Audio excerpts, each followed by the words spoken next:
Bwana Yesu asifiwe. Tarehe 19 mwezi wa 11, kipindi hewani utupeleo riziki yetu ya kila siku. Mimi ni Mwalimu Baraka Mwanaliba kutoka Idea Eternal Ministries. Karibu sana kwenye mfululizo huu wa kujifunza funguo 5 za kukusaidia kufungua hazina za mbinguni ili uweze kuishi maisha ya utoshelevu kiuchumi hapa duniani. Na tunaangalizia ufunguo wa pili unaitwa ufunuo, ambao tayari tulikwisha kuanza, na tumeona mambo mengi. Kwanza mambo 6 ya kuzingatia ili ufunguo huo ufunuo ufanye kazi. Utakumbuka juzi nilikuwa nakwambia mambo yale 6, lakini pia tumeanza jana kuangalia msingi wa ufunguo huu wa ufunuo ambao ni imani, na kwa nini ni msingi. Na jana nimekuonyesha moja ya sababu tunaona kwamba imani ni msingi wa ufunguo ni kwa sababu mara 4 tofauti kwenye Biblia neno la Mungu limesisitiza kwamba mwenye haki ataishi kwa imani yake, na hatakiwi kusita kwa sababu akisita Mungu hana furaha naye. Kwa hiyo unahitaji kuishi kwa imani, unahitaji ufunguo ili kusaidie kufungua huu msingi, ili kusaidie kufungua ufunuo na ufanikiwe kiuchumi. Na sababu ya pili inayoamini ya kwamba msingi huu ni wa muhimu ili ufunguo ufanye kazi ni kutoka kwenye tafsiri yenyewe ya neno imani. Kutoka kwenye tafsiri yenyewe ya neno imani. Waebrania sura ya 11 mstari ule wa kwanza imetupa tafsiri ya neno imani, na inasema basi imani ni kuwa na uhakika au ni hakika ya mambo yatarajiwayo. Kwa hiyo imani ni kuwa na uhakika wa mambo ambayo unayatarajia. Hayapo lakini unayatarajia. Halafu angalia, ni bayana ya mambo yasiyoonekana. Bayana. Moja tafsiri ya Kiingereza imesema ni revelation. Imesema wazi ya kwamba imani is a revelation of vitu ambavyo havijaonekana, unseen things, vitu ambavyo bado havijaonekana.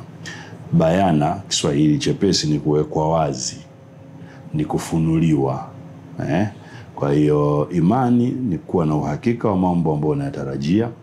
Lakini haya mambo unayotarajia unapataje uhakika?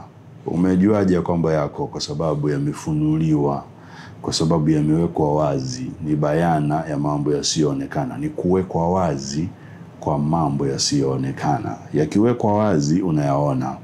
Ukiyaona sasa unaweza kuyatarajia kwa sababu umeyaona, na yamefichika yako rohoni, lakini unatamani ya kwamba iko siku yatatoka nje yawe ya kwako, yatakuwa halisi yawe ya kwako. Kwa hiyo kama hakuna kuona ni kama hakuna ufunuo.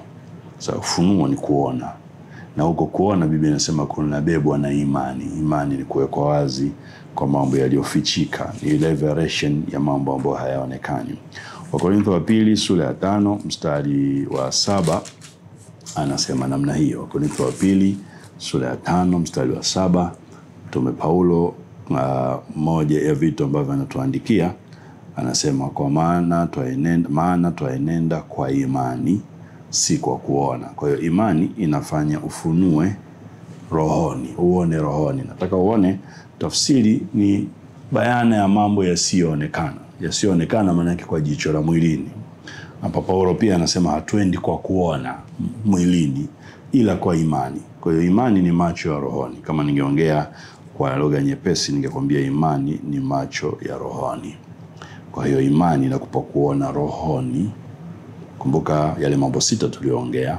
Ukiona uweze kuyanena, baadaye uyadhihirishe mwilini. Unaona rohoni, na ukishaona yanakupa tarajia, yanakupa kutarajia yale uliyoyaona, japokuwa mwilini hayaonekani, lakini unataraji ya kwamba yatakuwa ya kwako. Ni kwa sababu hizi mbili na amini ya kwamba imani ni msingi wa ufunuo. Pasipo imani, ufunuo hauna kazi ya kukusaidia kuleta utoshelevu wa kiuchumi.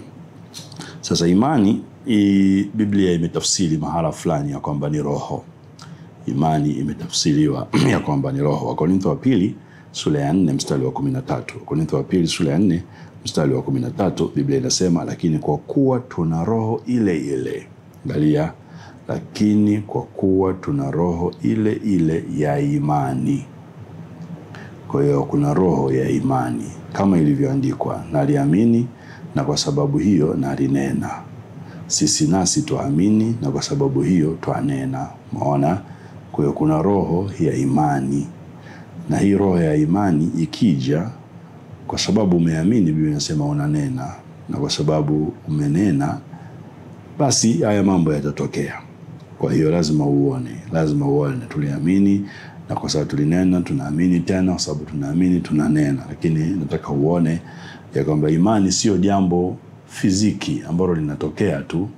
Imani ni roho, ina roho ya imani, na hii roho ya imani inapokuja inakupa kuona, na huko kuona kunakupa kunena. Kule kunena unarudi kwenye Warumi 1:17, kunakupa kuamini zaidi. Kutoka imani hadi imani kunakupa kuamini zaidi. Kwa hiyo ni cycle, ni mduara ambao mwanzo wake unafunguliwa na roho ya imani. Hii roho ya imani ikija inafanya mduara wa mambo 6 ya kukusaidia ili imani itende kazi kuachilia ufunuo. Hii roho ya imani inazungumziwa, roho ile ile ya imani ikiachiliwa ndani yako, pamoja na haya ambayo Paulo amesema hapa, kwa sababu hiyo tuamini, kwa sababu tunanena, inafungua mambo 6 jumla yanayofanya mduara wa imani, na imani inakuwa halisi na inakuwa kutoka hatua moja kwenda nyingine, na inakusaidia ufunuo kufanya kazi. Kesho nitaanza kukupa haya mambo 6 yaliyoko kwenye mduara unaoachiliwa na roho ya imani, ya kusaidie ili ufunguo wa ufunuo ufanye kazi ya kukuletea mafanikio ya kiroho katika maeneo mengine, lakini kiuchumi pia, kama vile waraka wa 3 wa Yohana sura ya 1 mstari wa 2 inavyotuambia, ufanikiwe rohoni, lakini ufanikiwe mwilini na kuwa na afya yako. Na huu ufunguo unakufungulia yote. Mungu akubariki sana, uwe na siku njema. Karibu kesho saa 12 asubuhi. Amen.